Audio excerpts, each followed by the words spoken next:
Tyler Metcalf, we're getting juicy. It's 30-30. We're almost done with this series. It's been a joy. Thank you for everyone listening. Before we get into this beast, we also have to announce the No Ceilings NBA Draft Guide. Go check it out. The preseason draft guide, 60 prospects. Our whole team did analysis, write-ups, pro comps, all that fun stuff. NoCeilingsNBA.com. Go check it out. Now let's get down to business.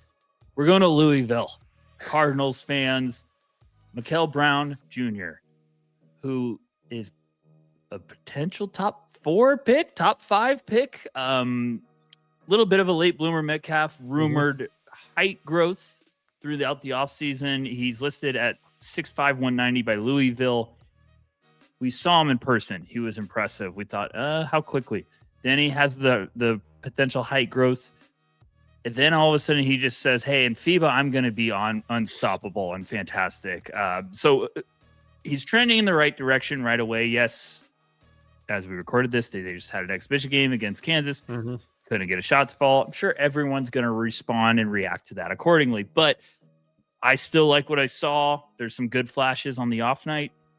I think this is going to be a fun year for Louisville fans, for draft fans of Mikel Brown. So big picture, Metcalf, what gets you excited? What gets you buying some stock? The reincarnation of Damian Lillard.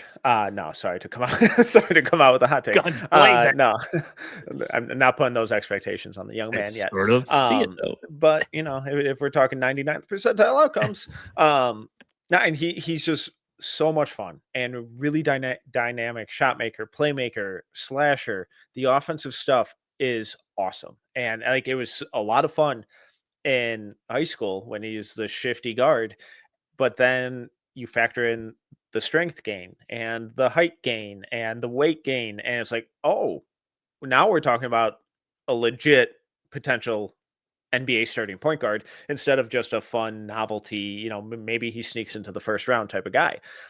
And he's just one of these guys who every level of playing, he constantly showcases his IQ and his ability to impact winning, whether the shot's falling or it isn't. We saw that throughout the entire FIBA tournament this summer with Team USA, where I thought he was the best player for anyone there, the way that he was impacting winning, playing on and off ball, even in games where he couldn't buy a shot, he was still, putting up a handful of a ton of assists and getting to the line and drawing fouls and rebounding and playing solid defense. So he's one of these guys where it's like, all right, did he have an off night? He only had 6 points on 2 of 12 shooting.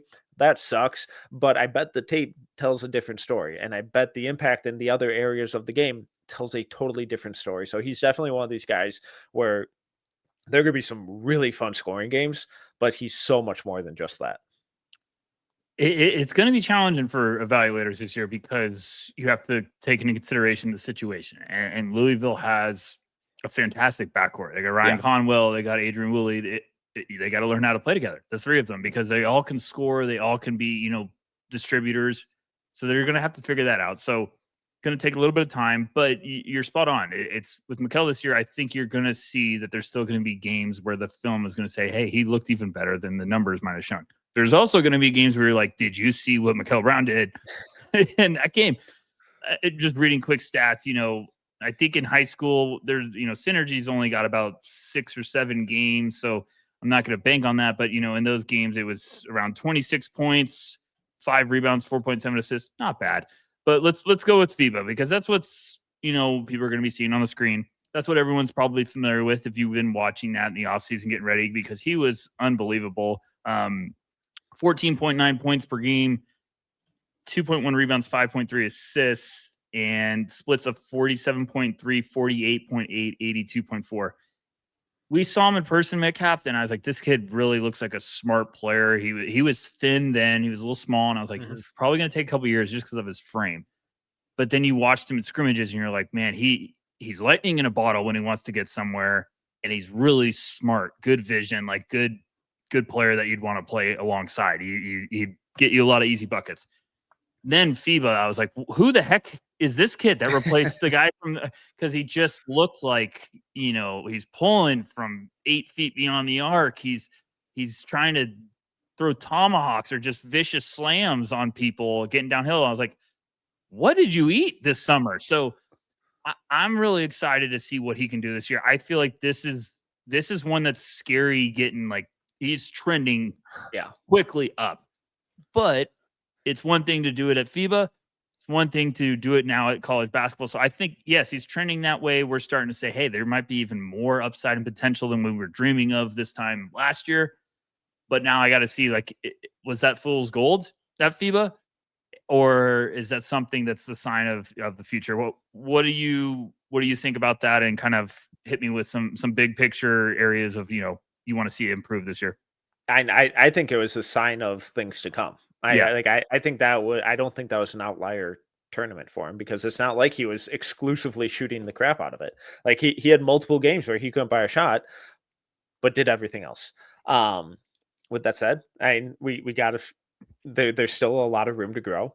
If you grew physically even more, that would be exciting, but I'm not counting on that. And I think more so, can we find some consistency with the shooting? I think it's going to be a little clunky at first with that Louisville backcourt. There's a ton of talent with Isaac McNeely, Ryan Conwell, Adrian Woolley, Mikel Brown. A lot of talent. They'll figure it out eventually, but it won't shock me if it's a little clunky and awkward in this first month. It looked a little that way against Kansas, but I don't have really any long-term concerns with the shot with him. What I am a little concerned about is the at-rim finishing. And the high school numbers weren't good. There have been a lot of really concerning signs with the final percentages. And I want to chalk a lot of that up to just the lack of size and strength at that point, because all of that came before the growth spurt.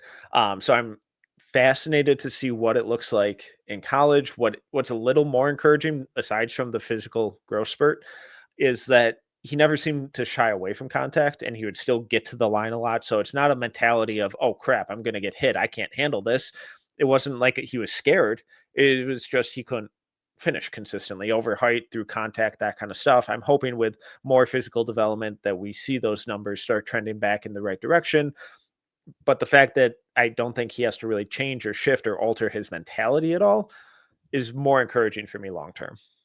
Yeah, and look, for everyone that's trying to get caught up on this, when we saw him months ago, I think he was listed around 6'3", 180-ish, and then all of a sudden it's like, wait, he's 6'5", 190 now. And then there's a picture of him and Donovan Mitchell standing side by side, and you're like, he's taller than Donovan Mitchell. What's going on here? So the finishing is a big deal. It is the $1 million question with Mikel Brown to if he can get that ironed out. I think that's going to get people comfortable about him being in that top 5 conversation.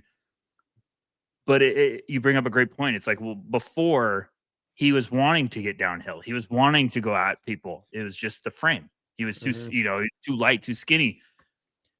And that takes time to figure out how to adjust to that even back then. And now you all of a sudden have 3 more inches to your game. You're probably like, okay, now I have to relearn that, because I can do a little bit more than I could before. So you saw it on display. And I don't care too much about exhibition games, but it's nice now to be able to say, they mean everything. How dare you? Yeah, they mean everything.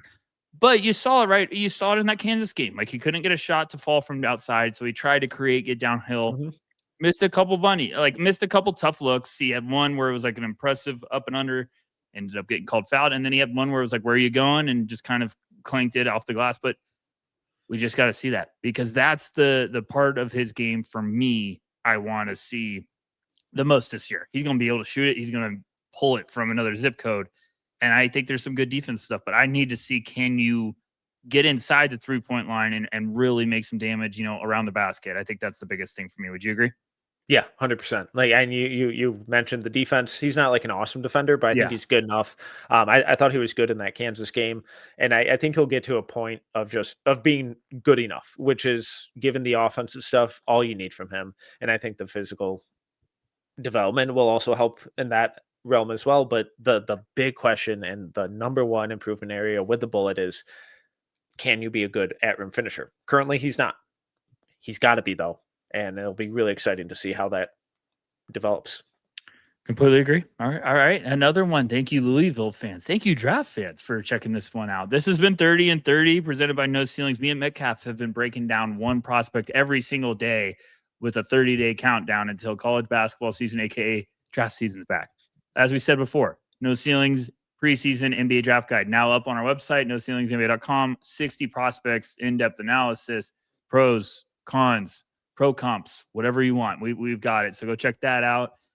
Make sure you check out the No Ceilings NBA YouTube channel. Like, subscribe. Come on, leave a comment while you're there. Have some fun. So thank you guys for checking this one out. We'll see you very soon. A couple more left. Thanks, guys.